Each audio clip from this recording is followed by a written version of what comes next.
Dumelang hle Afrika mantle. Sanibonani bakwethu bakithi. Lochani. And Madegwana. Goeie afternoon. Goeie middag.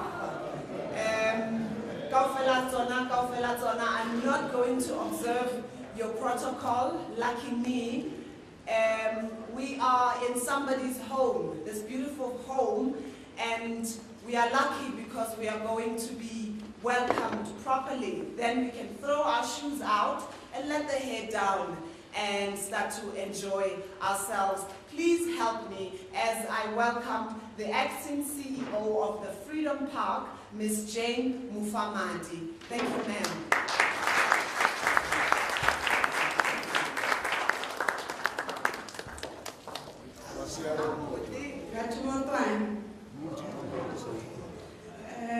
The representatives of the UNISA College of Humanities, in particular the Theory of Literature and Afrikaans, Professor Wami.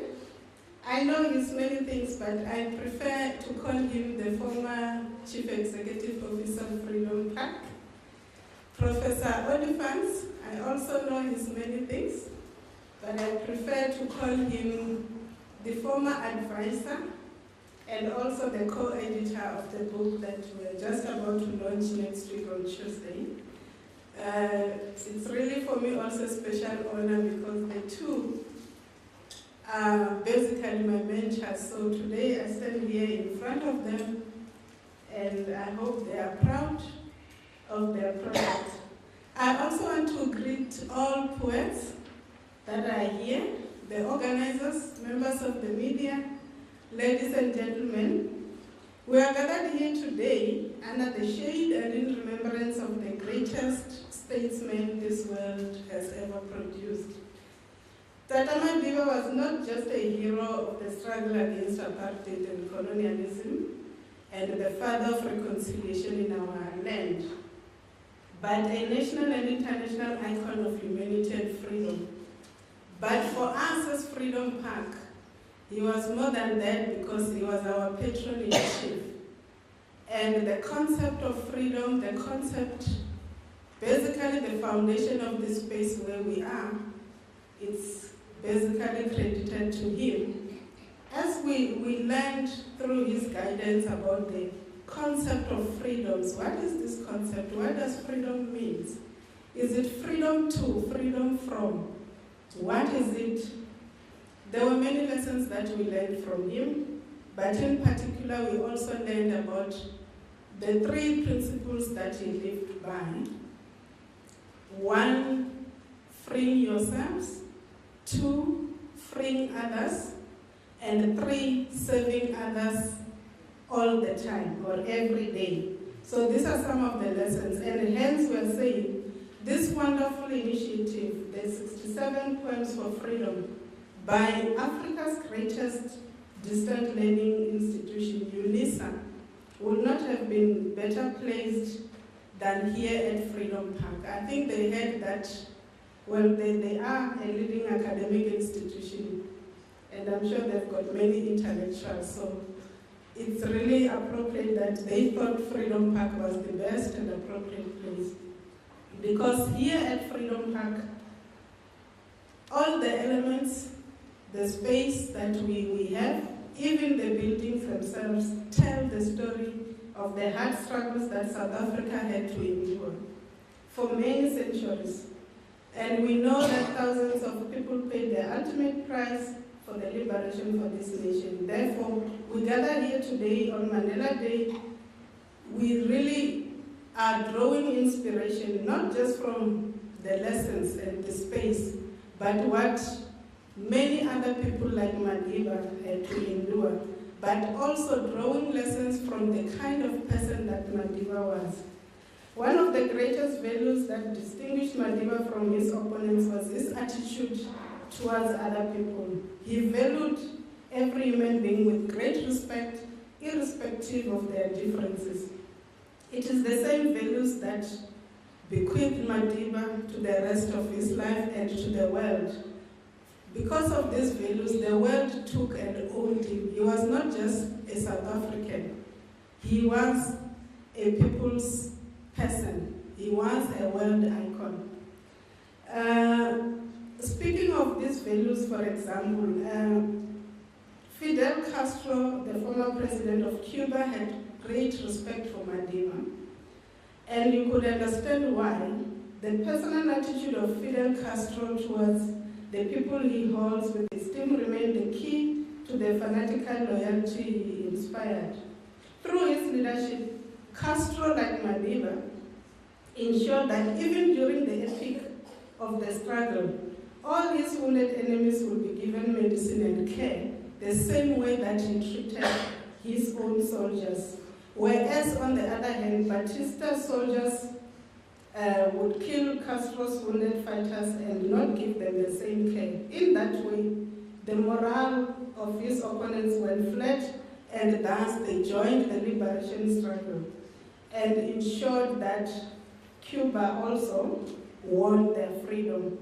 And it is also not surprising that the also reason why I'm raising that, and there's two comparisons, is because we know the Cubans' role in Africa in ensuring our freedom. That is why today, here at Freedom Park, we also have more than 2,000 names of the Cubans who died in Africa.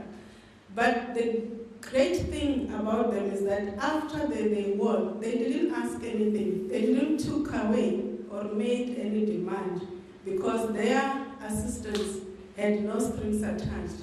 All they took were the bodies of their soldiers who fell in African soil. So I think it's leaders like that, leaders like Mandela, who we really need to draw inspiration from what they lived for and take this baton forward. So I hope as we gather here today, all of us will learn something from this great initiative, particularly led also by our great institution, to say, what is it that we need to do to inspire particularly our young people? To develop a sense of pride in terms of who they are, a sense of patriotism to their land and community. Because once you have that pride and you are grounded in terms of your culture and heritage, you free yourself and you are only able to help others, free others, and serve others with all the might. And you are therefore welcome here at Freedom Park, a people's shrine for all South Africans, for all Africans, and for the international community. Thank you.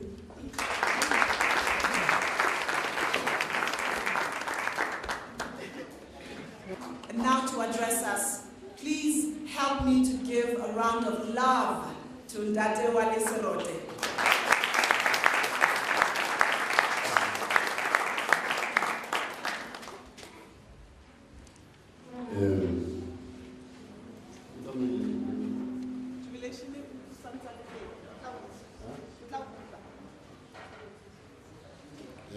I'd like to first acknowledge the presence among us, Memashinini, great stalwarts of the unions, Le Memankosi, who are present here. Welcome, Raleigh Dumedis. I would also like to greet my comrade, Mangosi, a former member of parliament and also former mayor, executive mayor of Ekurhuleni, and the young lady sitting next to her. She's not here. I also like to greet other elders who are here at the sanctuary and express a very deep understanding of the fact that today we meet here non-racial in character.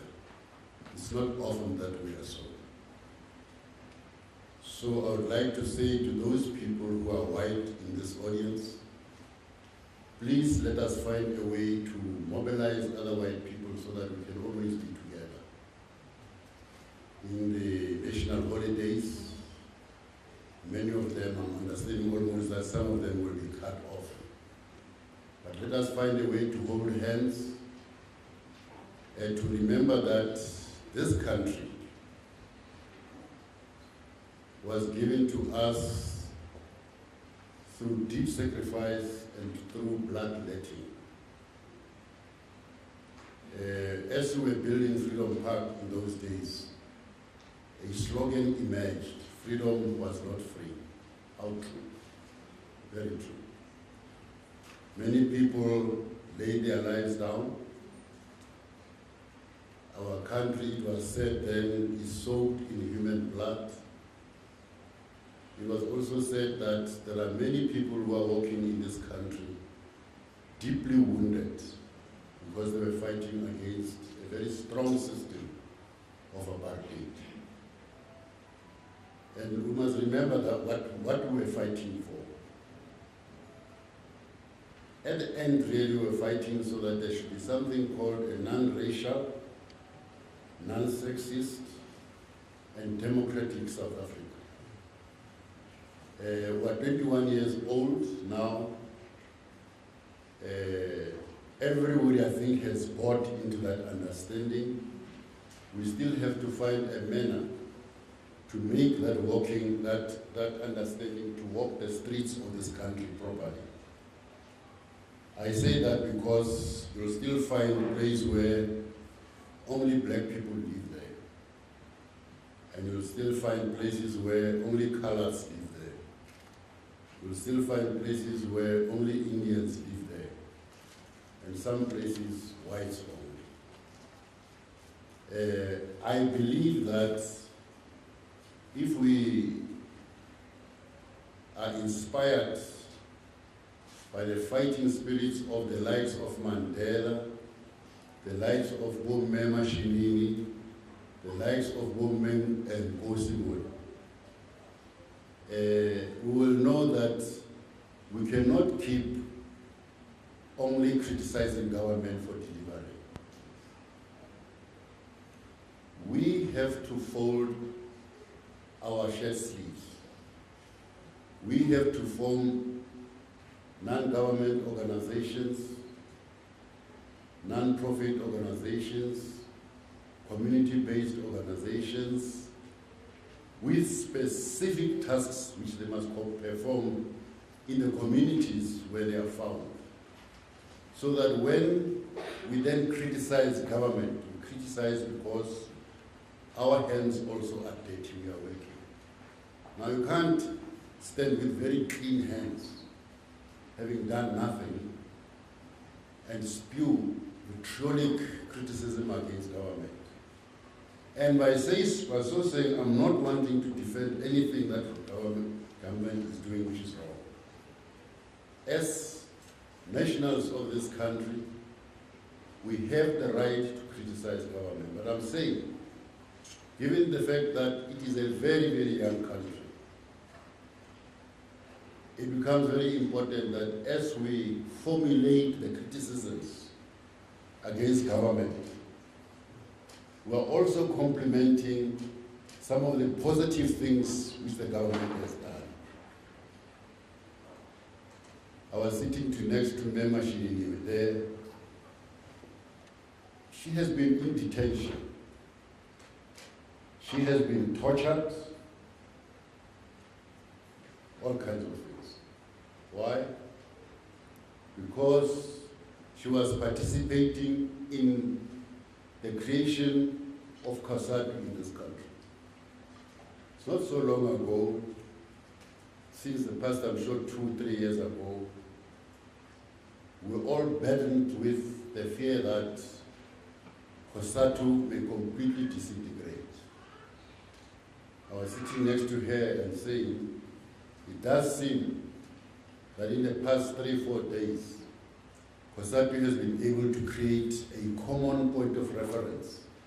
I'm not saying all is good in COSATU, I'm not saying that. But hopefully, they have been able to to formulate a common point of reference, respecting the question of alliances, partnerships, and holding of each other's hands to find a way to contribute to quality of life in this country and to contribute to making this country a place where we can say this is a livable country. I have no doubt at the present moment that all of us as South Africans are conscious that not all is well within the ANC. I'm a staunch member of the ANC. I grew up. I joined the underground of the ANC when I was 19 years old. I'm still in the ANC even now. And I have the right to say, not all is well in the ANC. But there is something that we cannot deny about the ANC. The ANC led the negotiations for a peaceful settlement in this country. The ANC was able to hold hands with President de Klerk, with people like Constant Viljoen, with Gatshabu Telezi, with other liberation movements. Because it was very strong at that point, because it was very focused on what must be achieved, it emerged as a leader to give us this gift of a South Africa that we live in now. It is correct that there is a parliament with many, many parties, all of them debating, discussing, and formulating legislation and policies to find a forward movement for our country. It is correct, very, very correct. That is what we're fighting for. But I can't help ask myself all the time, what happens if the ANC completely disintegrates? I have to ask that as a committed cadre of the African National Congress. It is my duty to ask that question.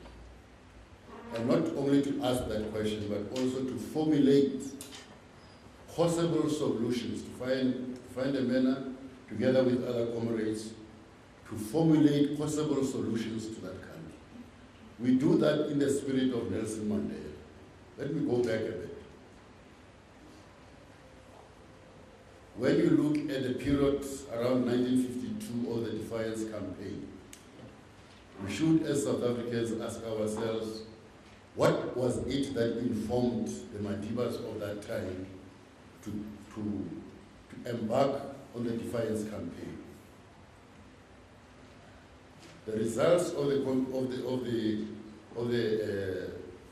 Defiance Campaign, according to Governor Mbeki, who was one of the founders of the Freedom Charter, was so that the people who were oppressed in the first instance must learn that their freedom can only come if they themselves are committed to being prisoners at one point.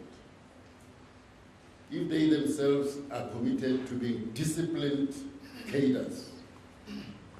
If they themselves teach themselves about what must the future of this country be. If they themselves wanted to form organizations which should be inclusive of all South Africans. You see, as this unfolds under the Defiance Campaign, you see the colored organizations emerging.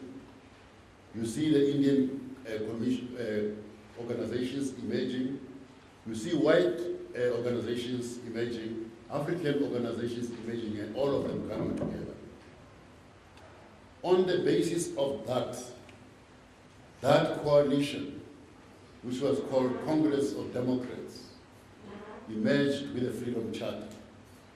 I'm coming to the Freedom Charter because the President Zuma, has called all of us quite recently, since January, to revisit the Freedom Charter.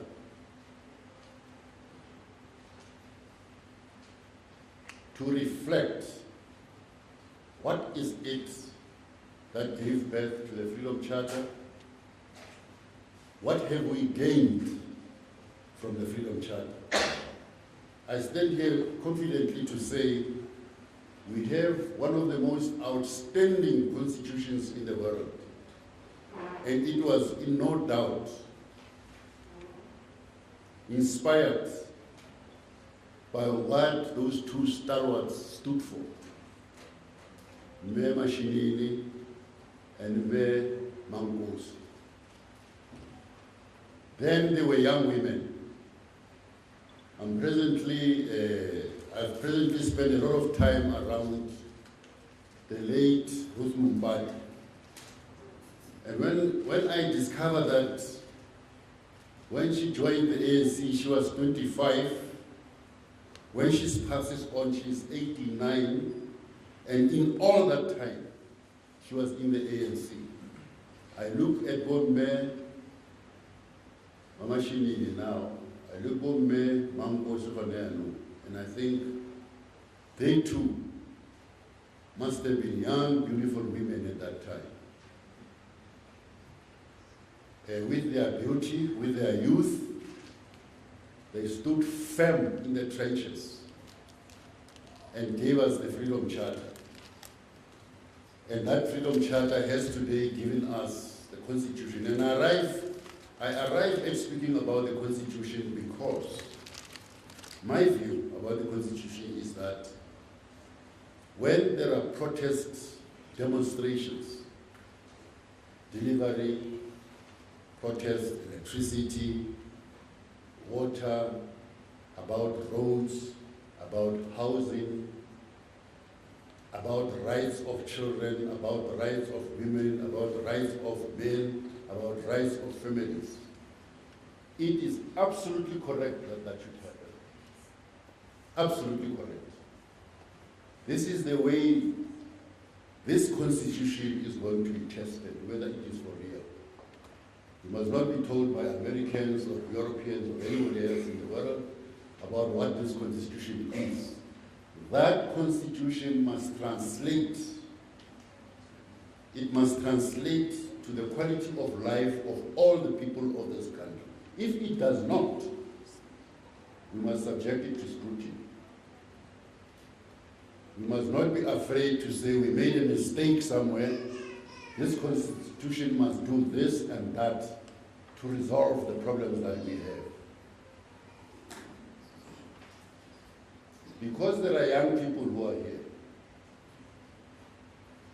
I want to say it is also your constitutional right to question the media of this country, which in my view is beginning to run as if it is a political party. And I say that the only person in the ANC which the media of this country has spared is Madiba. Read about what they were saying about the ANC before that.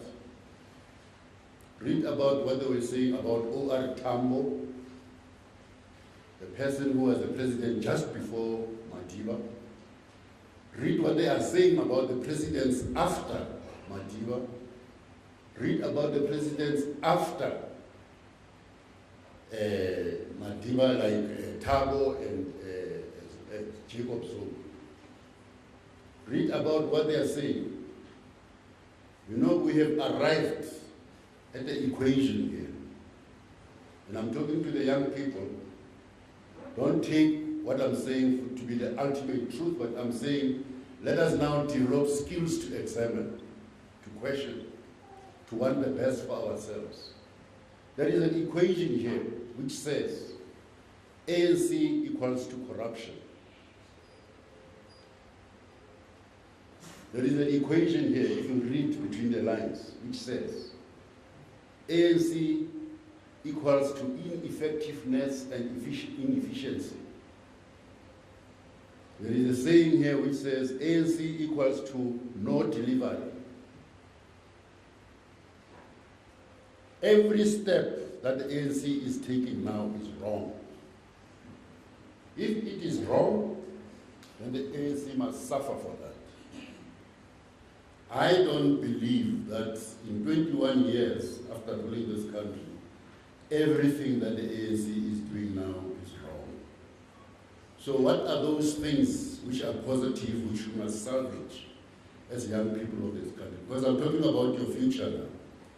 Very soon, Mema Mashinini, Mema Ngosi won't be here. And very soon, myself and Duma Ngosi won't be here.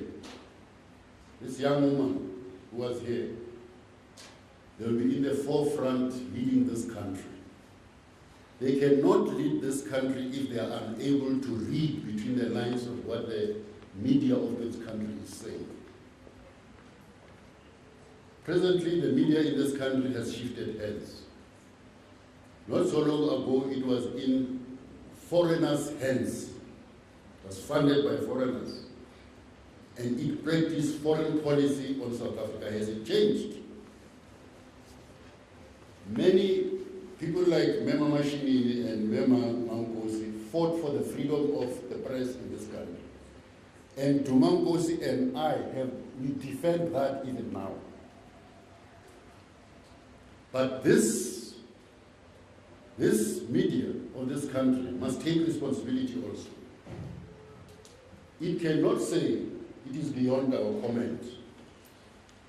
Every time when we comment, they begin to point fingers. They are threatening freedom of expression. We have the right, guided by our constitution, to differ with what the media is saying. Let me give you an example. Very soon, government of this country will be in the court to answer why it let Bashir leave this country. Perhaps also they will ask, if you knew that the ICC wanted Bashir, why did you invite him? The AU specifically says any sitting head of the AU will be invited into any country of the African continent. But it also says any sitting president cannot be accused by the ICC.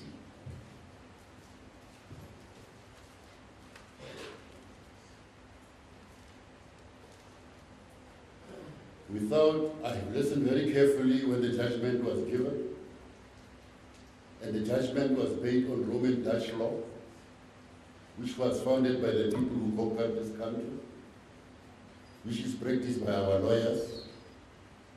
And I am one of the people who know that there is a judiciary which is different from that of the Roman Dutch law.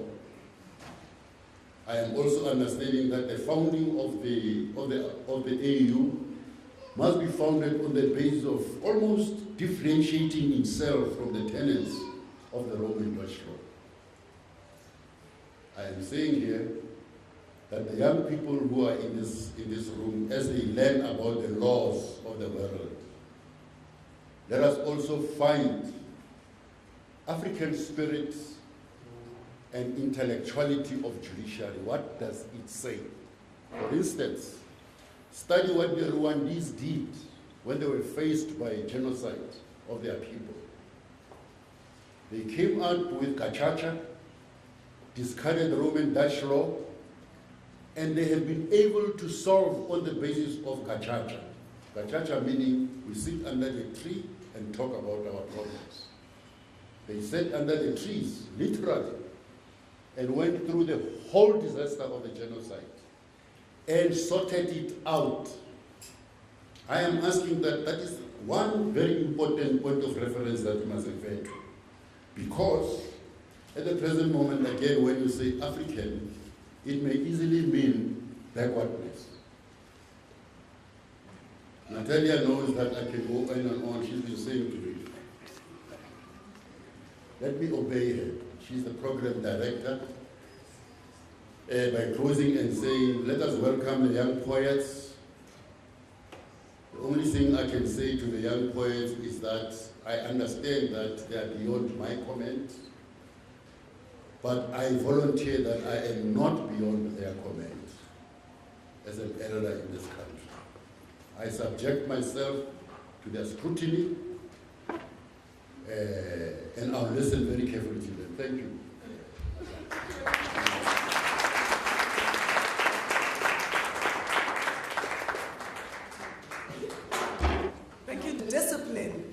Thank you so much. And you owe us a poem, so we will call you back here. And our list of poets is Professor Daniel S. Machila. Setswana short stories, we need that a lot. Novels and readers. Please help me as we welcome Dade Machila.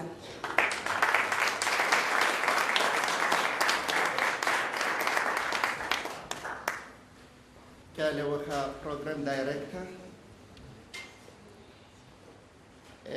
I am not going to perform my poem today. I'm going to perform a poem or to read a poem written by a pensioner.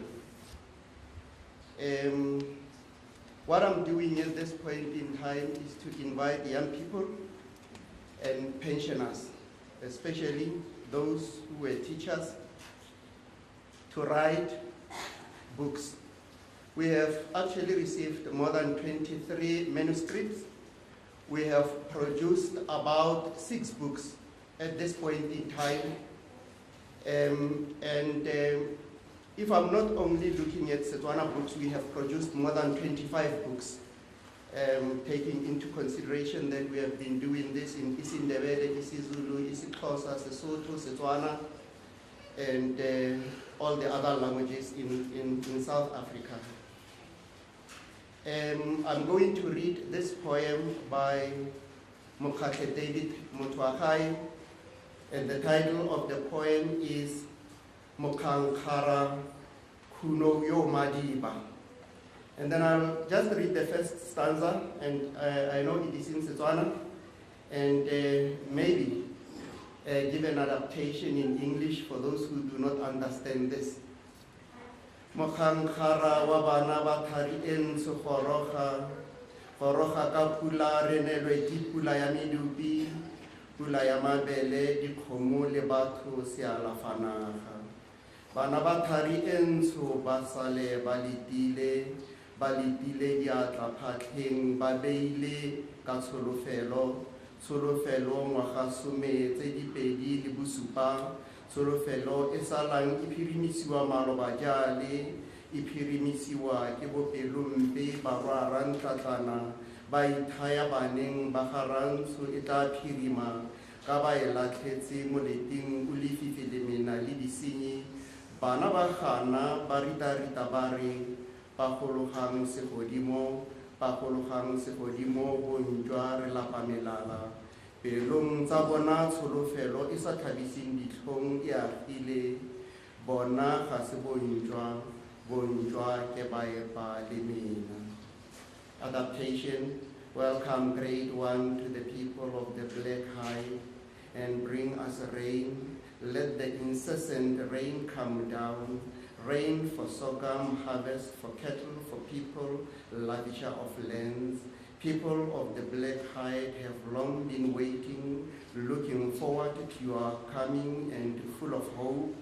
You, the hope of 2 decades and 7 years to boot, the hope almost dashed those many years ago, dashed by the evil-hearted, pale-faced ones, hoping the black folks will give up on the hope, for they had thrown it down the deep, dark dungeon, but they flatly refused to relent and said, let that one high up there come down, let the one up there come down. Like dogs we've strained our necks enough looking up, though in our heart there was no shame in hoping.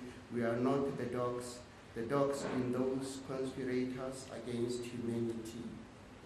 Akaya repeat tibetse maloba mae palebena ai khapologelwa are mokhangkhara tla tlhe ritulanye ditlo re bue o tswele meneng la molete o tswele meneng re tle re tshele rotlhe borantsho le borasweu ga go ntwa e aga mmotse ntwa e phalatsa ditšhaba madi a ba ga rona otlhe a tletse le naga magaeng a rona kgonkga madi kgonkga loso ntweng ya rona meheng ga ayo le mehengwa ga ayo bokamoso re bo lebileng ke jwa bana ba rona buile le phaladi ya dingwaga tsa maloba. And then one day, these conspirators came to their senses and said to the great one, please do come and let us talk. Come out of the dungeon and let us put our heads together. Come out so we can live together, black and white. For war cannot bring together but break up nations. The blood of our own is shed all over our land. Our homestead are filled with the stench of blood and hell. For in war there's no one wins and no one loses. The future we are starting at is our children's future, as our future is the one long gone with years.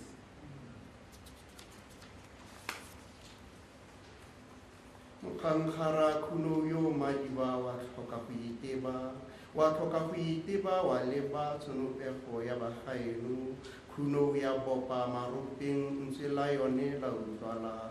La bonto dumela la marantatana ba di utlwa ditherisano ba di neela ba re mogankgara re go utlwile ntwa ga ena mehenyi ke mehengwa botlhe ba tletse mabokoboko beno ba di utlwa thero ya kagiso ba e sekegela tsebe ntwa ya marumofatshe wa e fenya marumofatshe a beile.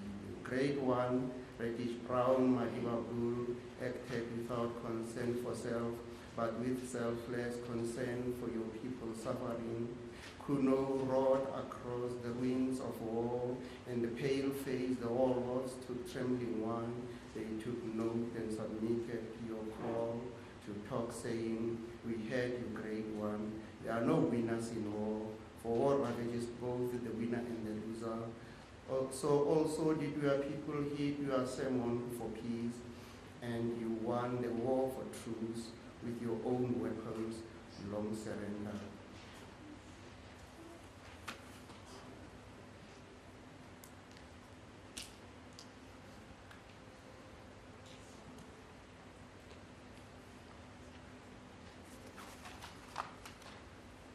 Madiba fatshe leno re a halala mokankgara o mofenyi ntwa o e lole o e fentse sekgosi morua batho kgosi kana ya botlhe batho ba dira kgosi le bontwa dumela basiami le batsuludi magodu le babolai le maferefere botlhe bao batho bana ba kgosi ka ga o kgetholole. Segofala o tshele malatsi mogankgara kana segougo sa motho pinagare tshelong jwa babo o gana le a sa tlhole a bua kgophaleleng dialong ka tshabiwa le a kgophaletse tsa botsofe diphate. Madiba, this world hails you, great one. You are the conqueror and you won the war most majestically, charitable king. A true ruler rules over the royal guards and the warlords, the virtuous and the rebels, all thieves and witches, murderers and scoundrels. All these are the king's children without discrimination.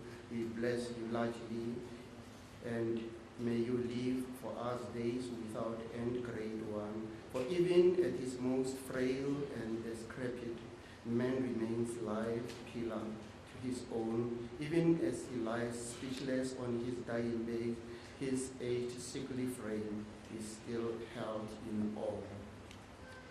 Morwa Mandela tumo ya gago e utlwetse kgakala ya utlwala America, Asia, Europa le Russia moseja ga mawatle.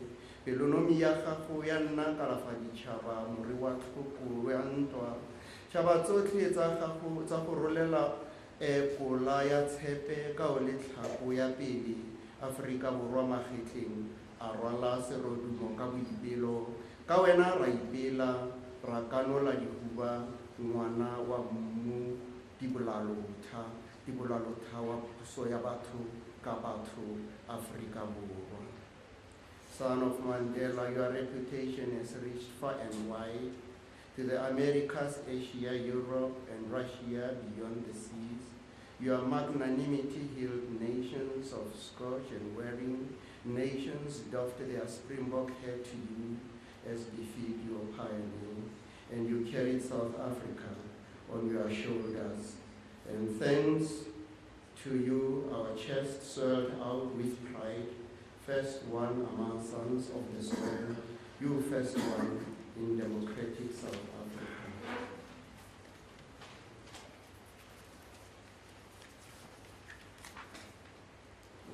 Mokhankgara kgekgale mafatsheng leno ke tshupa mohatelo. O sale o ya go kgwa monkhu ga ikapeelwa ka meteme. Ntswanyana di lwela lerapo, phofu e imeletse di salwa. Batsumi nageng ba tla bua ba bolaile tsupamolomo kgale makaleng ntse le legolo la mogolo selwela batho. Bana ba gago ba ngapana ka dinala ba sa le mantlwaneng. Bosimane bo ganelela banneng, bosetsana bo ganelela basadi. Thota e senang khutlo orobedu ba iphanaga. Grade 1 shout, some rebuke, our land is paradise to crowding looters. Ever since you retired, the country has gone to the dogs. They snarl at each other for the dry piece of bone, losing sight of the buffalo trophy as they do, and the hunters will come home empty-handed, shout long and loud at the devil like one fending for his people. Your children are glowing at each other like kids at play. These big men won't just outgrow their boyhood, nor women their girlhood. Leaderless land where all and sundry are law unto themselves. Namoriting wa tlharesa mokgalo re tlhabele dinane, o re tlhabele dinane tsa ntwa kgolo ya kgololosego madireng a Kariboni ya Robben Island le Lidi ya Maloba, o sie le ditaola badimong ra tlhoka molomatsebe. Nelwa ke kagiso o bo o re abele boswa madiba, ntwa kgolo kana ke ya molomo re go utlwile halala madiba, halala kgodisa wa Mandela. Sitting you are shade of the buffalo thorn tree and regale us with those tales of freedom and struggle, stories of yore from Rivonia, Robben Island and India, and do not take that wisdom from the divining bones with you to heaven. Let the rain of peace come down and leave us the legacy. Let war be a war of laws, you said, and we took note. Hail you, Madiba. Hail you, Holy Sasa, son of Mandela.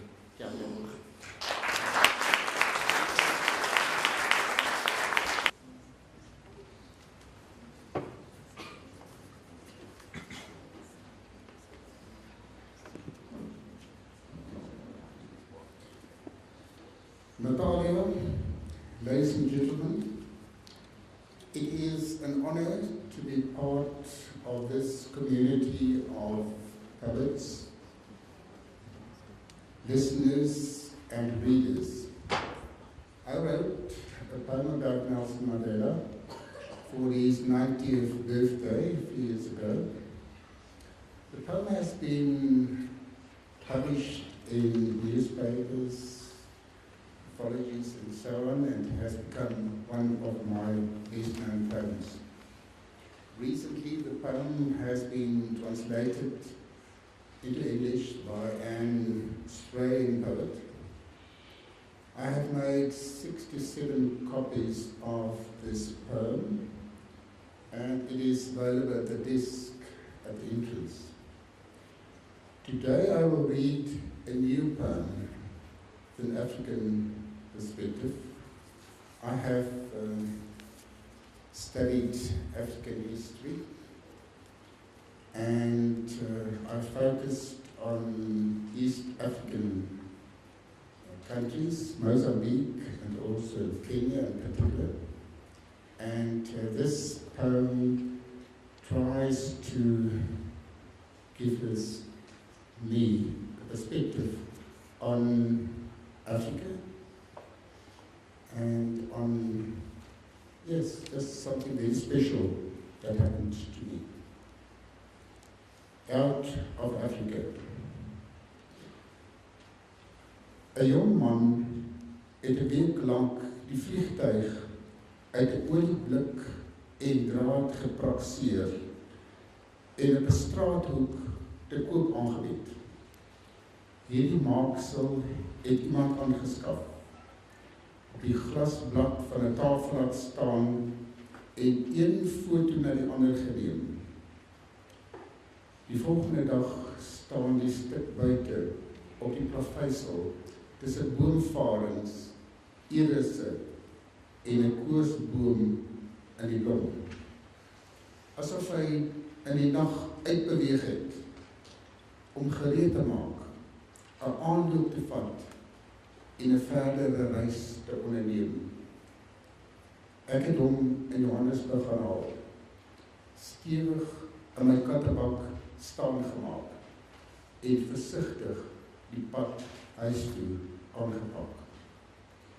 Nou pryk die verroeste vliegtuig van blik op my lesenaar en sien ek hy lig op en vlieg esse oor Naivasha meer. Thank you very much.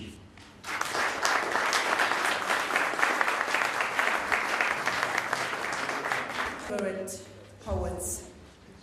Her name is Philippa Yad, poet, a playwright, a creative writing workshop facilitator, a publisher of 2 books, also the South African Literary Awards Prize for Poetry, and she is about until she won it, and she went to dazzle them with on the language. Ladies and gentlemen, Mafrika Amantle, please help me to give some love to Philippa Yadevelius.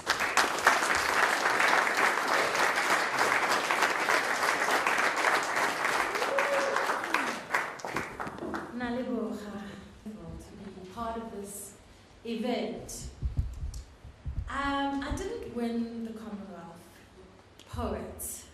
I was just asked if I could please write a poem which would somehow reflect on the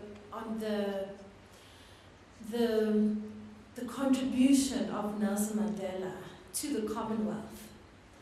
And because it was just soon after he had passed away, so that is why I was asked to write this poem. It's called Courage. It takes more. It takes more than breath to be alive, more than blood to find your line, more than a hand to throw a stone. It takes a heart beaten into bricks and built into a house where humanity finds a home. The house is in the street and the street lies on the land, a land of corpses and speeches, a land of lies. The lies that we tell to keep the best for our own family, country, God, whatever we imagine is our home. The best of us are rivers who give themselves to oceans, rivers who throw themselves over cliffs into oceans, rivers who never look back, never regret what they've given. And the more they give, the more flows out, the more they give, the more flows out, the more they give, the more flows out. Will you, won't you walk behind Mandela, follow his feet along Justice Street? Won't you, will you build your heart into a home for all humanity? He was not alone. Colossus, a million hands held him up. And there is no wall without foundation, no shelter without roof, no Mandela without Mbeki, Sisulu, Dadu, no Biko without Ngoyi, Sobukwe, Goldberg, no Fisher without Slovo, without First. And will you walk behind them, shout freedom through your thirst, spend your breath on justice, to freedom or to death? It takes more than you think you have, but you are a river. And heroes are heroes because we make them heroes. Mutu, Kimutu, Kabatu, Babang. River, ocean falling, falling into the sun. And when all languages are forgotten and our day of life is done, only when we stand together can we say that we have won. When you and I are one. One love, one heart, one. Thank you.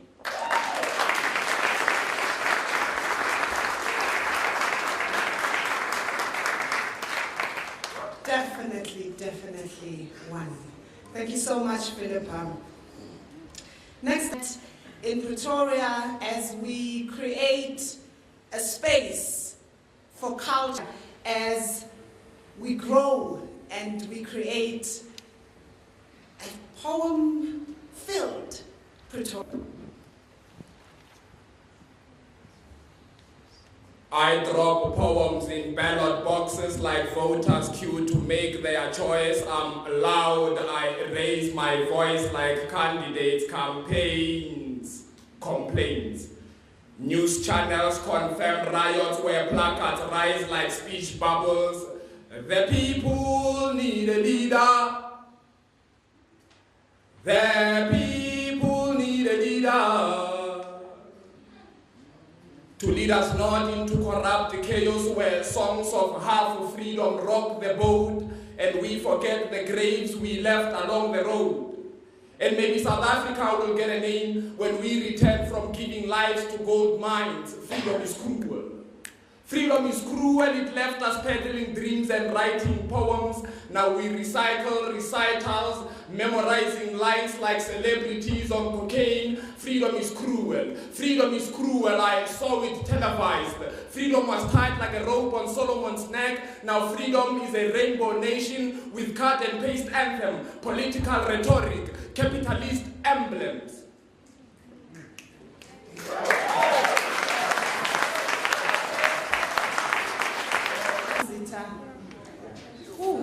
Okay. Yes.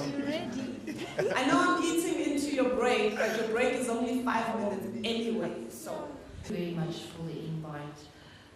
Professor Saroti, when you spoke of Marloes, obviously I'm from Vryburg, and as a social worker working in Genesa, I was the only Afrikaans-speaking, pale-faced person there, and Marloes became a mother to me, and the day she died, my colleagues phoned and said, our mother is gone. On today's Nelson Mandela's birthday, I want to tell you something that Marloes did. The one day I'm in town and somebody is getting a ticket for he parked incorrectly. And Marloes stopped the speaker and she said, today nobody is getting tickets because it's my birthday. Marloes in heaven, this is also to you. When I was asked to write the poem, I wondered what is the most important thing about freedom for me and the type of fights I get into. And the most important thing about freedom to me is the freedom to remember so that we will never repeat the past. You taught me to forget. You forced me to forget. You told me to put it away. So I constructed a little black box in the bottom of my brain and filled it with all the forgetfulness I could muster. It became a ticking bomb. You taught me this is the way it is as I crawled under my bed, trying to hide from your hairy hands. Yes, those white Afrikaner hands holding the Bible on Sundays, folded in prayers to the white God of the nation. I saw how you beat them with those hands on the beautiful African farm under the burning African sun with those African children screaming and crying as they watched their father beaten into submission. You taught me to forget, to look away from their bewildered eyes like birds in flight, their bare feet on the cold ground. You shouted at me to shut up about their mud houses, a a few meters away from our mansion.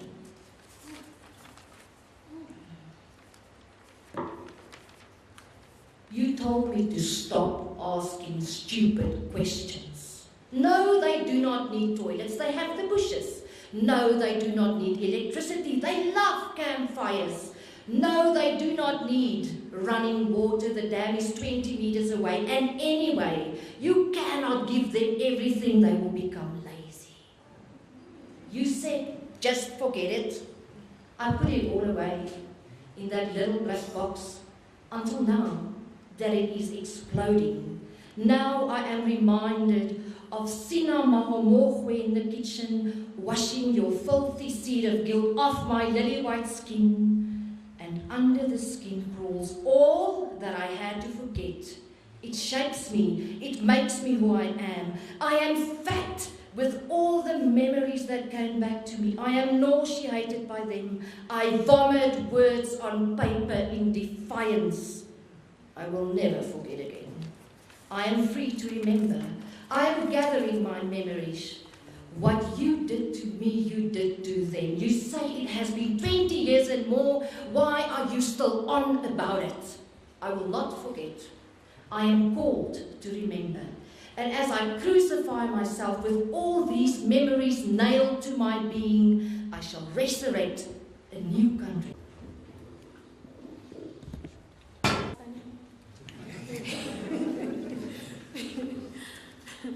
Sanibonani. You don't have my bio because when I was invited, I was from theatre. I just remember somebody called me, but I just agreed to everything, not knowing who's talking, what is happening. Then yesterday they reminded me I must be here. So things I came. You will get my bio. Yes. I was thinking to read a Zulu poem. Zulu but thinking reading a Zulu poem, it will need somebody to come and... Not necessarily, we all understand Zulu. No, I've changed my mind. I will read the English one. Next time when my food is alright, I will read the Zulu one. Yes.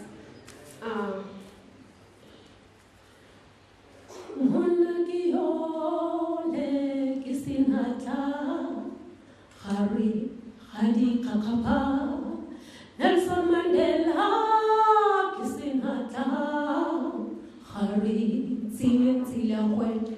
yes, what a human with unbelievable humanity. Dada turned weeds into flowers, snakes into fishes, blood into mineral water, built mansions on deserts.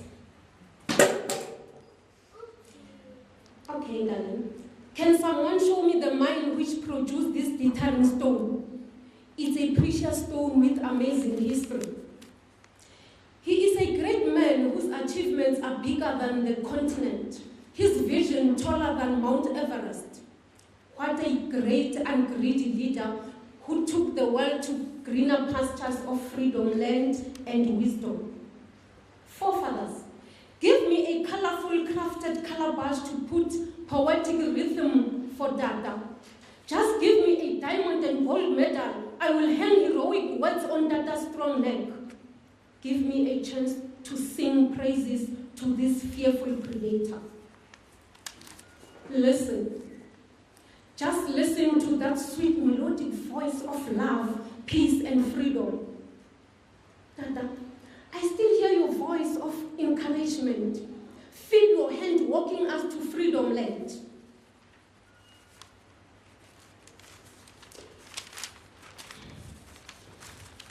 Let me ululate in Mzansi style for his long road to freedom. Son of the soil, we salute you. Product of Madiba Mandela. Let my free hand beat African drums to celebrate your amazing life. Let me blow my trumpet to the highest for the world to dance to freestyle.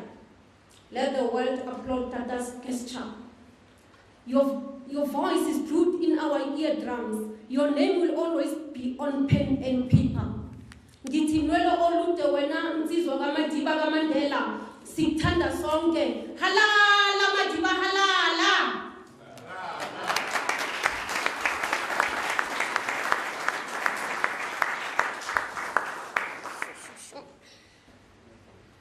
I'm sure we'll see her at another time, at another occasion.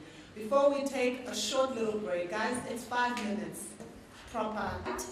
She is the founder and organizer of the Josie House of Poetry. She is also a co-orbit, which the next will be on Tuesday the 21st at the Orbit in Braamfontein. She is also, ladies and gentlemen, dear friends, welcome Maisha Jenkins.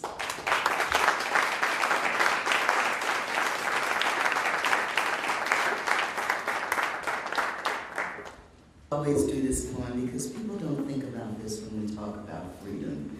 And I knew today there'd be lots of freedom. We're talking about Madiba. And one of the freedoms, though, that he guaranteed us as women is our right, the freedom to move around whenever we wanted to, even in the night. So this poem is about that. Oops. In the night. Women are out in the night. They are cleaning streets. Some are walking streets, coming home from work.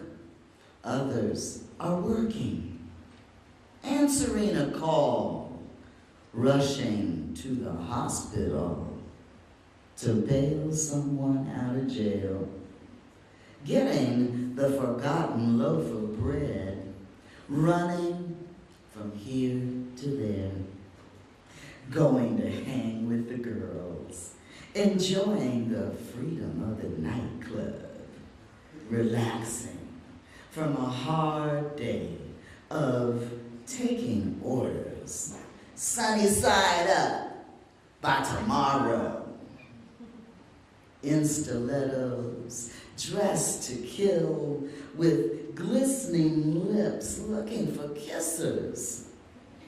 And some of us are just alone again in the dark, actually enjoying the moon. What are you doing out so late, Mom? Being a woman, officer, being a woman.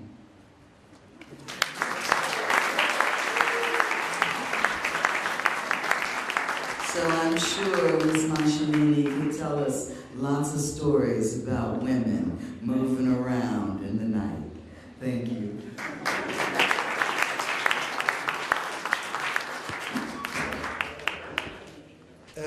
When speaking of someone like Mandela, one is faced with many problems because, like all of us, Nelson Mandela was not one person. We change. We have different periods in our lives. And those different periods mark us. And when we speak now of a legacy, it's not straightforward to say that one person represents just one thing. And in writing this poem, which I actually wrote at the time of Mandela's death, there was in South Africa, I would say, a tendency to relate in a very emotional way to what was a very significant period in our history. So this poem, I think, tries to encapsulate the changes that someone like Mandela went through, given the different historical periods that he lived through. The poem is entitled Madiba Jive. If they say you must run, insist on walking. If they say you must walk fast, walk slowly. This is a quote recorded by Neville Alexander in a discussion with Mandela on Robben Island. Now, I grew up in Cape Town, and in fact I was born in Vryburg, So I have some friends here. But fortunately escaped from Freiburg at the age of about 4 and went to live in Cape Town in Sea Point. And if any of you know Cape Town, you'll know that Robben Island is a central feature of the bay. So I saw Robben Island every day of my life until I was 21 and left Cape Town and knew the history, knew who was there on Robben Island. That had a big impact on me because I was quite politically conscious from a young age. So this poem starts with the recollection of Robben Island. Sorry. Young white boy on the slopes of Signal Hill. In winter I would lie awake, foghorn echoing from Mully Point, and dream, the mist shrouding the island in the bay, blanket enough for an escape. Young white boy dreaming, could I row across in a small boat and save you? From Transkeian hills to all the world, we made your image into the image of our freedom. We sang of you and danced your name, toy-toyed to ungovernability, new definition of humanity. And through all the strikes, boycotts, and marches, we made our voices name you, grand liberator. Though what sense could you or we have had of what lay ahead? Those thousands of hours alone in your cell, breaking rocks in the quarry, watching the waves slap up and down. Were there tremors in your sleep? Did you have palpitations? Did your eyes suddenly blank? Year after year, the drone and the drain, the demand to be a worthy symbol of a people, witness from a distance of that people's rising, till it was no longer a myth, and the Boers were brought to the table, the captains of slave-like labor seeking you out, governments opening their doors, and then, on a day of grandeur, ecstatic crowds to salute your freedom on the grand parade. Those thousands of hours waiting for news from outside, scanning the lines, riveting your face, trying to lose yourself in the books you were reading, watching some leave while you remained. Could you have foreseen the days ahead, known all the dragons to be slayed, predicted the slick adventurers jingling their wallets, the smooth cheeks of reformed racists?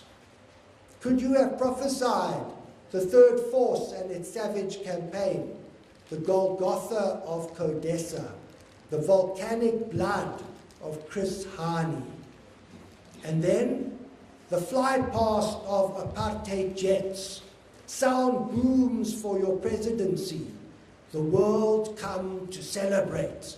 Yes, a time to celebrate, but now again we must save you from the legacy of corporate flight, the arms deal, the hundreds of thousands dead from AIDS denialism, save you from gear and other magnifiers of inequality, save you from the leaking roofs of RDP housing, the eviction of farm workers, the stuttering schooling of directionless youth by predatorial teachers, save you from the guns at Marikana, the gates at Nkandla, the dead eyes of men at the roadside waiting for peace jobs, the stale women selling themselves to feed their babies. Madiba, Could you have refused to retreat, refused to become a t-shirt icon, refused to be a photo opportunity for celebrities on their way down south, refused to become a sculpture for shopping malls, and so reshaped these days ahead? Awe lamakawe, in Qunu we bury you, marked by the stains of power, used and not used, marked by your great decorum and delight. We judge you not easily. Your heroism in dark days still shines. We will never forget your years of courage. We will remember you as a true man, even as we are saddened.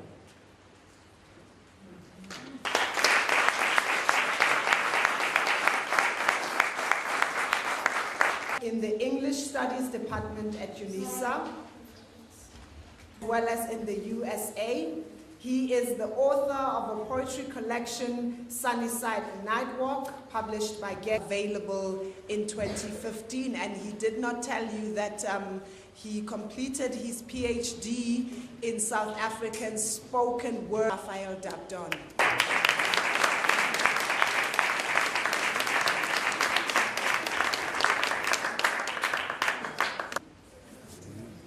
It's a great pleasure to be in this breathtaking venue with these great poets and beautiful audience.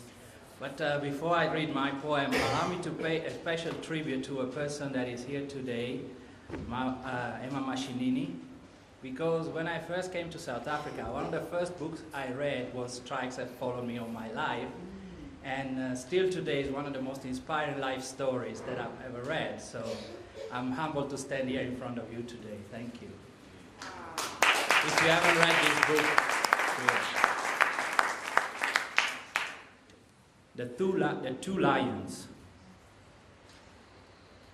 I've been invited to read a poem about freedom, but I don't have a poem about freedom.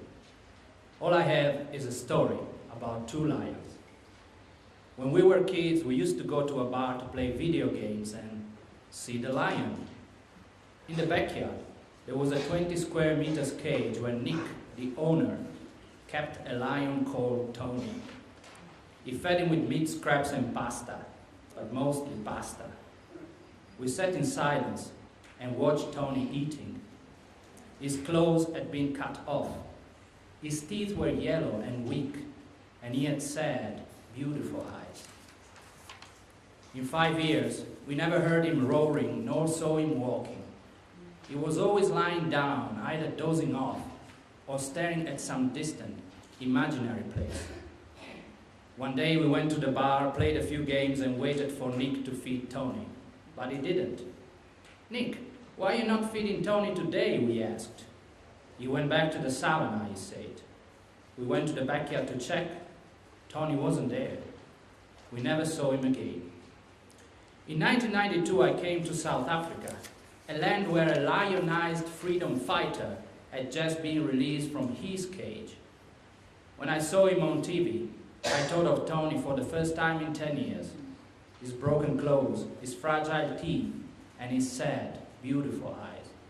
And I wondered, how can a lion that has spent most of his life in a cage come out from it still a lion? How can he find his way in the savannah if all he has ever known is a concrete floor and iron bars? How can he be able to hunt if his legs are weary, his clothes useless, his teeth falling? All such a lion can do, I thought, is lie down and wait for his jailer to feed him with leftovers.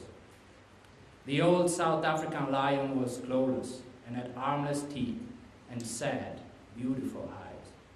He was staring at some distant, imaginary place, and he was mumbling about a thing he called freedom, or something like that.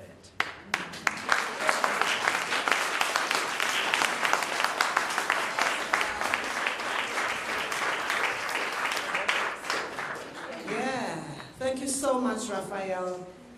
Young poet, courtesy of the Department of Arts and Culture, but mainly because of the municipality of Tshwane. You see, a lot of things are working. They took these young people to Washington, D.C., to New York, to meet with other poets who represented South Africa, and we are really happy to have you here. Welcome, Flex Phumulo Sikamoto.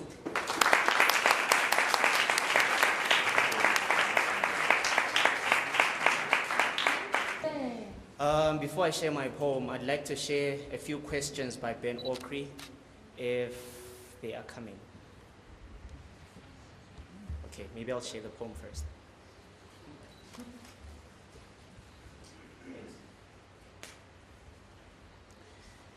Time. To my Lord and be free. Oh, freedom. Oh, freedom. Oh, freedom. Oh, freedom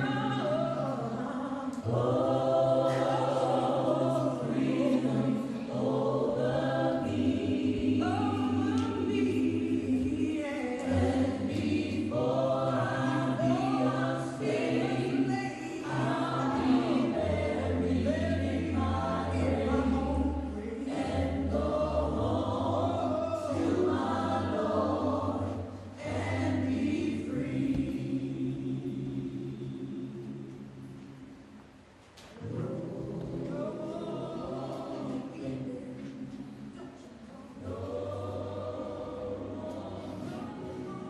Are human beings really equal? Is justice fundamental to humanity, or is justice a matter of law? Is there evil? Can different races really live together? Is love unreal in human affairs? Why is there so much suffering? Why do some people seem to suffer more than others? Can the will of a people overcome great injustice? Can a people transform their lives and their society through the power of a new vision? Does God exist, and is God unfair? Time holds us captive. Confront our demons with ink, but these pens are passive. Natural-born peacemakers, the train of war is passing. Crawling forward in reverse, time is of the essence. Minutes before birth, we are told that seconds come first. These hours aren't ours. Before the soil grew lies, we invested in seeds, planted our dreams, watered with efforts from ancestral streams. Sweat on soil, sunlit we beam, but still, these hours aren't ours. Before 4, before 4:45, before 6 o'clock on the dot, before the wise men came with clocks, the moon had long been our clock, and she is wise. The position of the sun, rise, told us time, but time has told we ought to reposition the mind of the sun. Black is bright. Black accommodates light. Our wishes are stars, and black is night. Black is life. Black is 67 tongues behind the mic, and black is right. Write us on time's hand. Eternity will lead us black to our future, black to our origin. We know our Genesis. In Exodus, we speak in a language of time. Though history holds us hostage, we host age in young veins. Our mouths are caves. These tongues are blades, stabbing history, hoping it bleeds. Our tales, 500 years, and all we have mastered is being slaves. Same scenes, different timelines, like deja vu. Sometimes, when days are dark, friends are few. But most times, when friends are dark, days are few.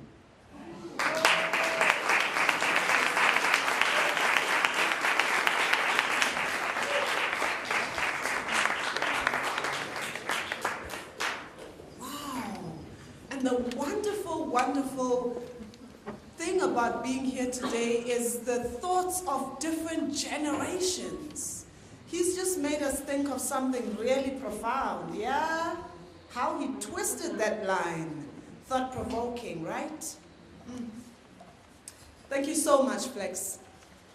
Next up is a senior lecturer at the University of South Africa in the English Studies department, and I know a lot about her, but I think she's barred me to say a lot.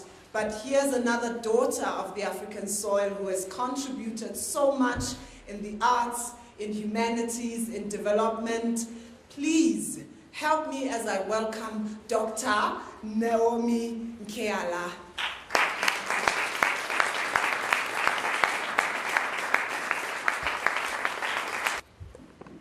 Not that tall. Thank you, Natalia. I like to think of myself as a writer, so I just love my poetry. My poem is titled Police Encounters. Stinginess is bad for police business. These people need to eat, my friend. They need to chop. Them go chop my money, cause I don't care. After all, it's my civil duty to support a brother in need in this democracy. Where would the police be? Or where would we be without the police in this country? You see, all these people toy-toying every day, they loot our shops and steal our cash. Just now we called the police on them. They come chase these idiots away. Footek when a amber. The policeman screams at the one Tutsi, trying to pocket a tin of tuna. The lunatic runs out of my shop, fearing to lose his head to the baton. Just now the big boss picks up a tuna can. My friend, you must give me this one for supper, ne? I let him stuff 2 cans in his pockets. You see, the police must also eat. It's a natural desire. They scratch our backs. We massage theirs. It's the rule of the game. Brass, I agree with you 100%. The police need to eat. In fact, when I think about this matter, it makes me angry at some of our people who don't appreciate our policemen. You see, I'm just a sister who understands, and I like to help a brother out. Paying maintenance for 6 kids is no joke for a man who earns chicken money. It's like putting a nail on his coffin. I tell you what I like about our policemen. They are damn right honest. No point in lying when the whole nation knows the story. And I understood the brother when he told me to arrange something. You see, I had left my license at home. At least that's what I told him. The brother just smiled and told me to arrange something. Arranging things is my special talent. No need to waste time on big English words that can't help anyone. Boss, today is not such a good day.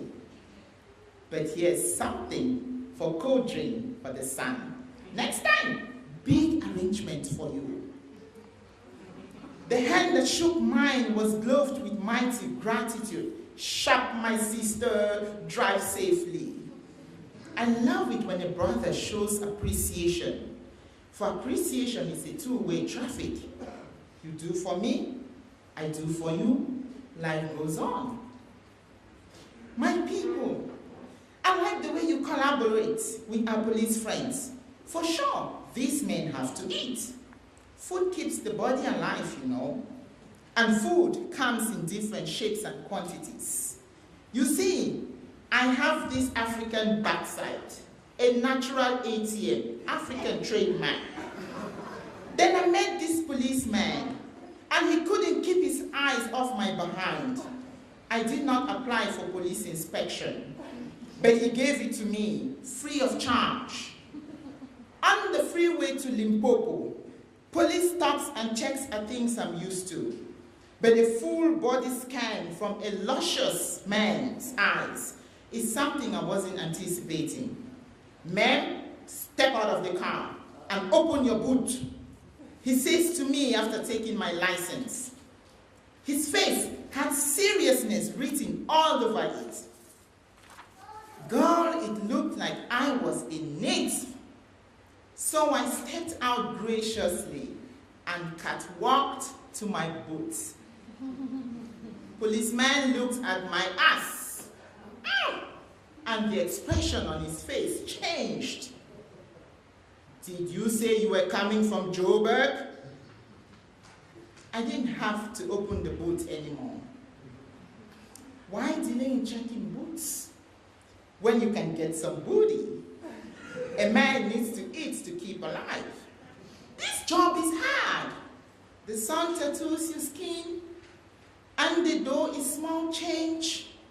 A little something extra makes up for all the hardship. I'll let you go if you give me your number. Now the brother was speaking English. There was hunger in his eyes, and he had my license in his hands. This was a humanitarian problem. No need to be selfish. Who knows? I might need a bodyguard one day.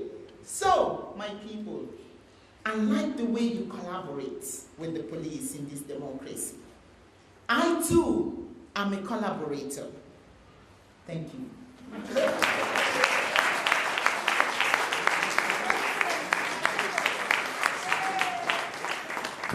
Thank you, Naomi, and thank you for collaborating with 67 Poems for Freedom.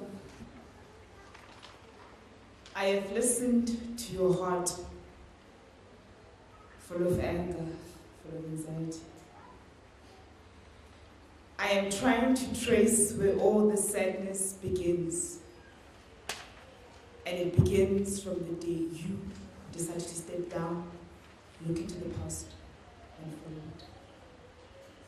I have listened to my songs of confusion connected to my depression, which allows me to ask this question: why is there so much hatred, discrimination, and confusion?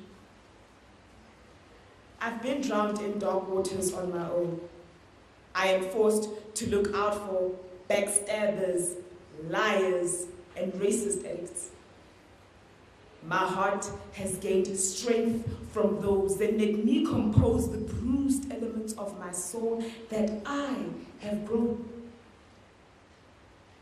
I have listened to my neighbor's cry, and her cry was connected to me because we do share the same destiny.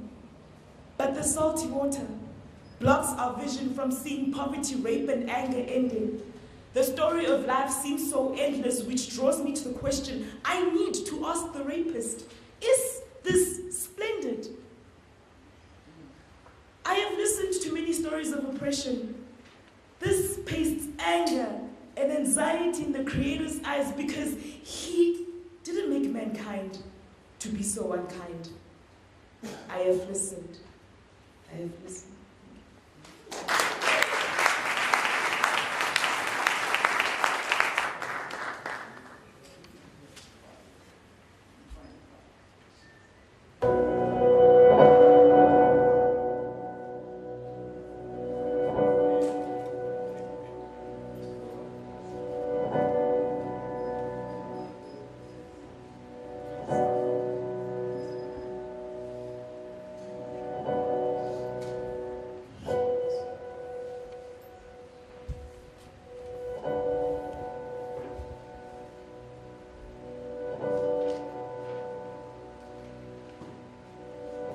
I have ripped apart my skin and found Africa bleeding within.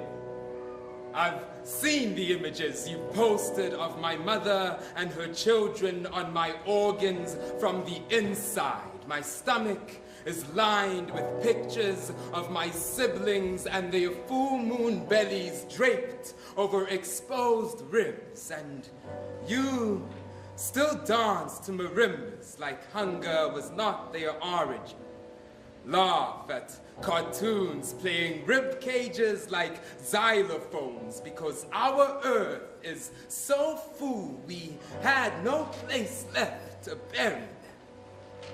It seems strange that the pyramids were built by aliens, because a wonder of the world couldn't have been wondered by Africans. Only when chained could we have built your civilizations. Only when raped could we have mothered your nations. It makes sense to whip the strongest black man amongst us, because then how can he ever again sit straight-backed upon his throne? Thrones now made of tin and zinc. I have ripped apart my skin and found Africa still burning within me. In our townships, they don't behead our kings. They nail them to beds like stakes and use zinc walls as kindling. Remember when our walls were made of gold? Now, the only gold we can afford are my mother's calluses. She wears them like diamond rings. These graves are too full for our men to still be digging in them. We forgot the only valuable thing to ever come out of a mine is the miner. Only when a little white girl is lost in London do governments all over the world give a damn. 7 years later, the search still continues. 200 black girls are still missing. But what were we expecting? Not even Sarah Bartman has come back home yet. Sometimes our past seems more like a zoo than a museum. Artworks of a little boy being stalked by a vulture still line my heart. They say those photographs were taken out of context. His mother was at an AIDS relief tent right behind the photographer. When was the last time you saw vultures over Houghton? Vultures only appear when masses are dying. No amount of AIDS relief tents can relieve vulture living that affects only one type of person. Our pain is evident. It cannot be taken out of context by those who haven't experienced it. My liver is stained with title deeds signed with whiskies chiefs are still addicted to. Our fathers, too similar to chiefs. We that have been molded from coarse earth and bright star have handed over heavens in exchange for magic beans that have passed their expiry date. They sit in stomachs like stones. Beanstalks grow out of mouths like dying crops from which strange fruit hang like nets. I have ripped apart my skin and found Africa still swaying in the wind like Africans who jumped so high their feet never again touch the ground. We must be stars, and this skin has been sewn into the sky to make up this night. Our scars shine like fires kept alight throughout the dark in the hopes that sons and daughters will find their way home. Bring your pain with you. We will soothe it until it is our own. Bring your guns, children. We will plant them in our fields until the lives they have taken can grow once more. Bring your tears and your empty stomachs. We will separate the salt. Your cracked lips will be refreshed and your food will be seasoned. Bring your rage. We will help you unknit your skin so it may escape. I cannot promise you you will never cry again, but your sorrow will be felt, cradled, and shared. Bring your sorrow.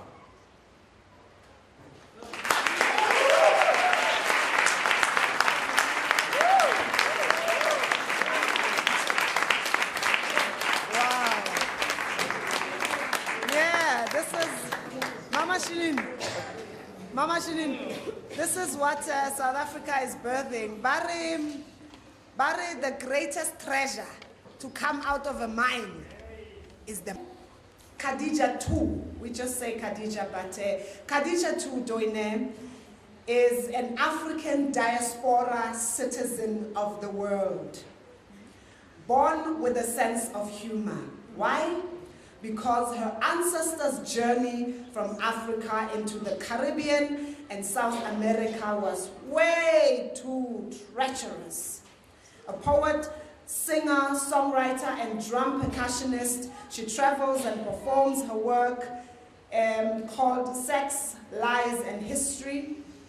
Last seen in South Africa in 2011 during the Poetry Africa Festival. Welcome me, and I'm happy to take the opportunity to speak to you on this day. I know that we're remembering the contribution of Nelson Mandela, and I really appreciate that some of the pieces that people have spoken today have really moved me. The last one, wow. And also the one about remembering, actually I would say it's like choosing to remember, you know, remembering not to forget. The piece I'm going to do is called 200 Years of Vex, and I wrote it in the Caribbean patois way, because when I speak fast it comes out in patois, in the Caribbean way. I was brought up in Guyana, which is like South America but on the Caribbean Sea. So it goes like this. Help.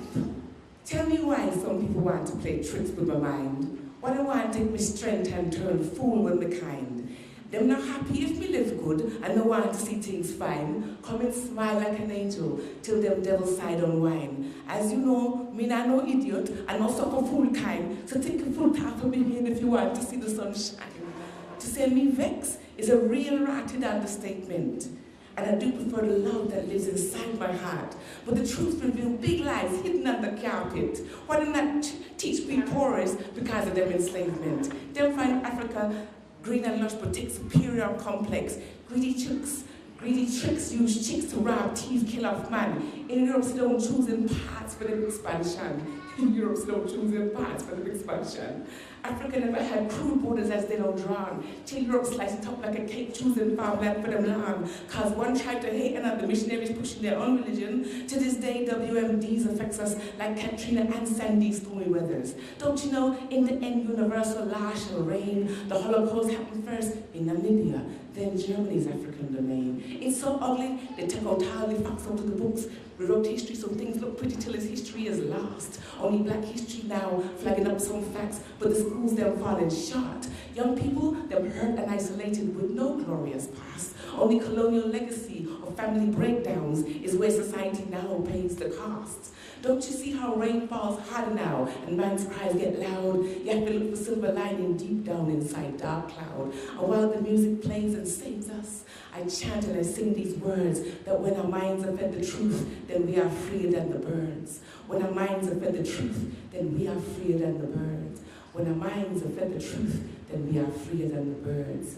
Freer than birds, freer than birds, freer than birds, freer than birds, freer than birds, freer than birds, we're freer than birds, freer than birds, birds, birds, birds, birds,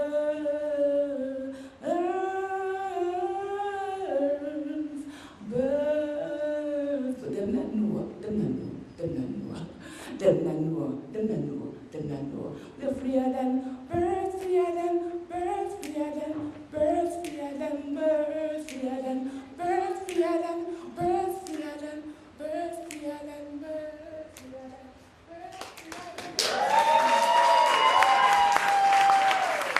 Thank you for having me.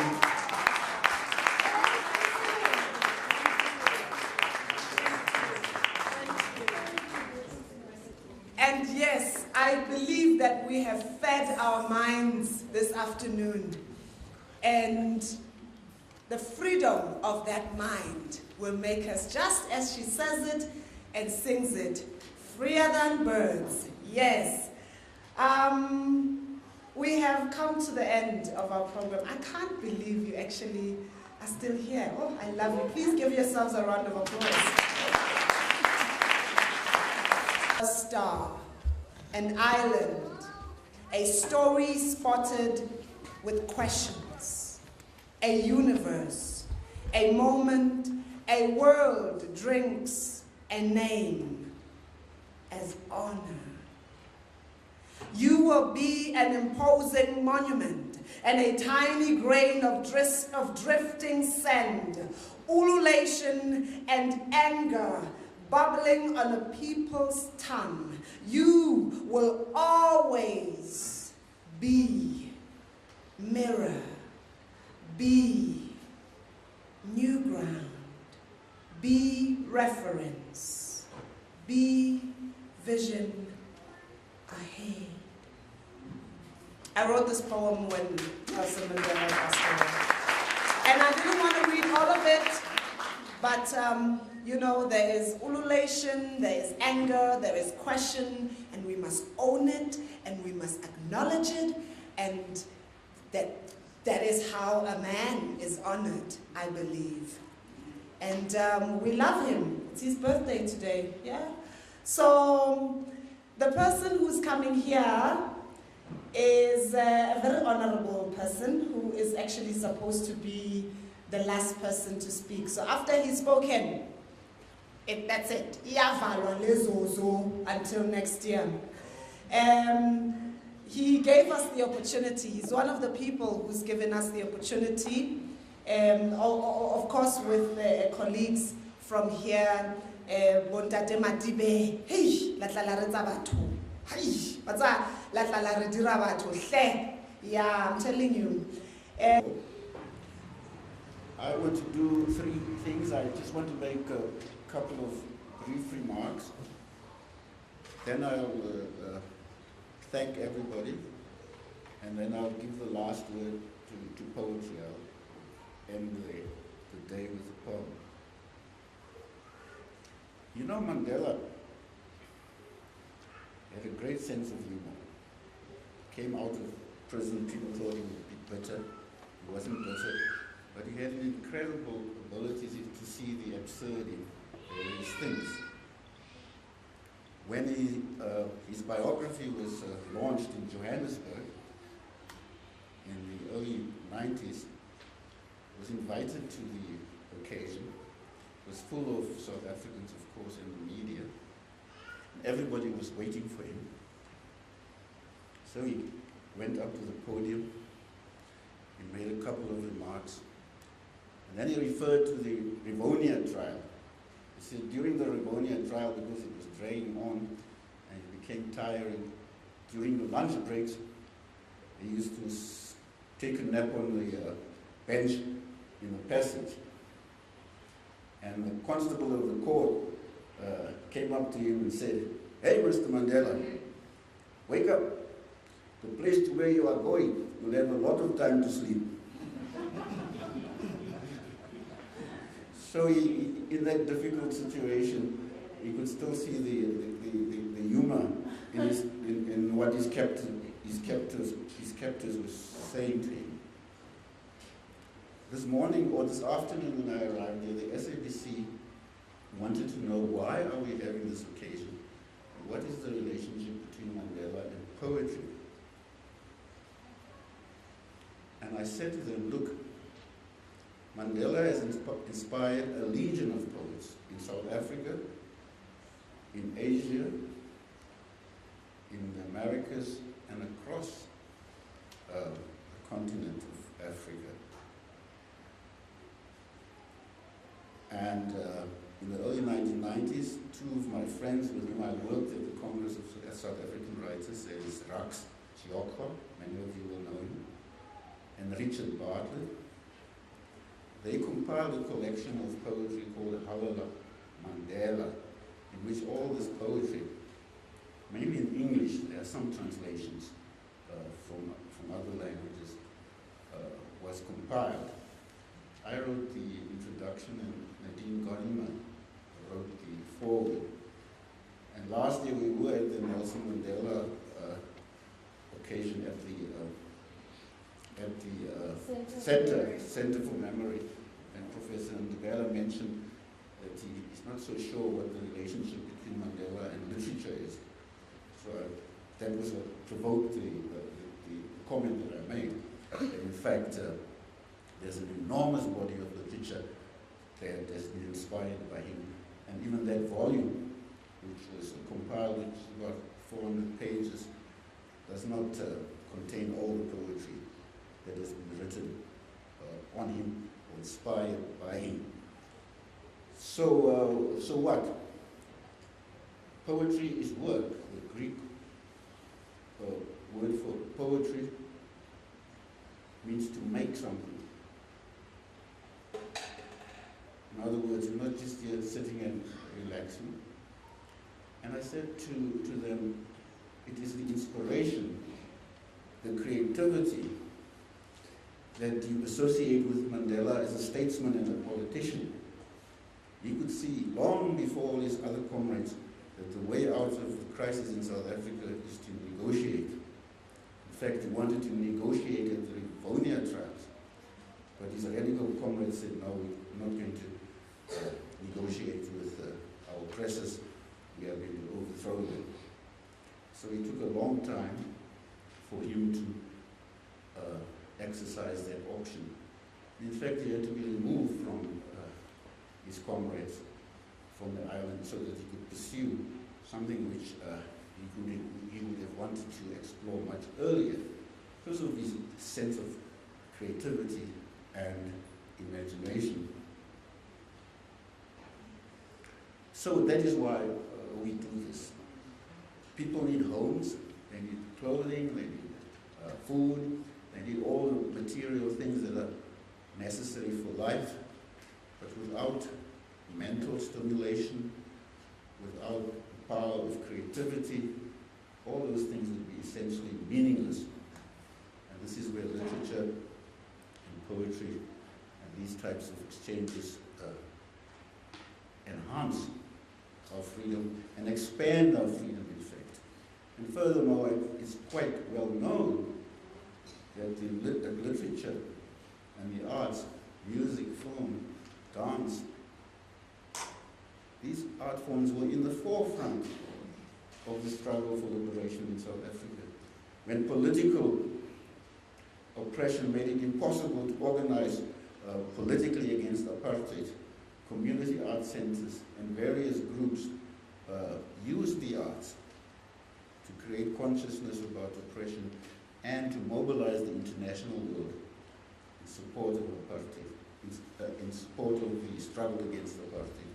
You will remember those mega concerts in other parts of the world, including in Harare and the apartheid music festivals, which played a big role in getting international support to dismantle the apartheid system. And I always say this when I'm with the minister, because they always speak about the economics of the arts, which of course they have. But I point out to him that the early leaders, the people who established the African National Congress, were writers. Saul Plaatje was the first Secretary General of the ANC, was a great novelist. He wrote one of the first novels modern novels in English, which is a classic in South African literature. I teach it to my third-year students. Most of them were from the intelligentsia, but they were radical nationalists, of course. So literature and the arts are central to our journey. In fact, there is a poem in Tim Cousins' collection, The Song of the Amasi Bird. He opens the collection with this. It's translated for its Xhosa, and the poet writes, don't go to the mountains, put down your rifle, fire with your pen. In other words, use ideas, the ideas of democracy and equality, which were acquired in the process of the educational system. That opened the door and ignited the nationalist struggle in the late 19th centuries and early 20th centuries, up until 1994. And as we go into the future, trying to create a fully liberated society of equality, arts and culture, are central to this. We cannot have communities in our country where there's no access to libraries, there's no theatres, there's no place to perform music or to learn music. It's not acceptable. Because the history of apartheid was to preserve the theatres and other art facilities to a small minority of people based on race. And no provision was made for people in the townships or the areas set aside for the majority of the population for cultural and recreational facilities. Because as Fanon says, if you want to oppress people, it's not enough to just point a gun at them. You must empty their minds, you must destroy their culture, you must destroy their languages, and this is what was done during Bantu education. So culture and the arts and poetry are serious social and cultural activities. As William Shakespeare says, when all these marble monuments have collapsed, and he's right about it, all those wonderful marble monuments in Greece and in Rome, they are in ruins. But the dramatists and the poets who wrote at that time are still classics today. Unsurpassable work that they've produced. It outlives the historical moment. And therefore, bringing poetry into Freedom Park on a day like this is not idle. It is not entertainment. It is cultural, spiritual, and creative work that we are doing to humanize our society in a more profound way. And that is a task. And this is what Mandela is saying about 67 minutes. Our country still needs work. It needs further humanization. And all of us in our different ways must contribute and work towards that. We cannot sit and complain. We have to be creative and contribute.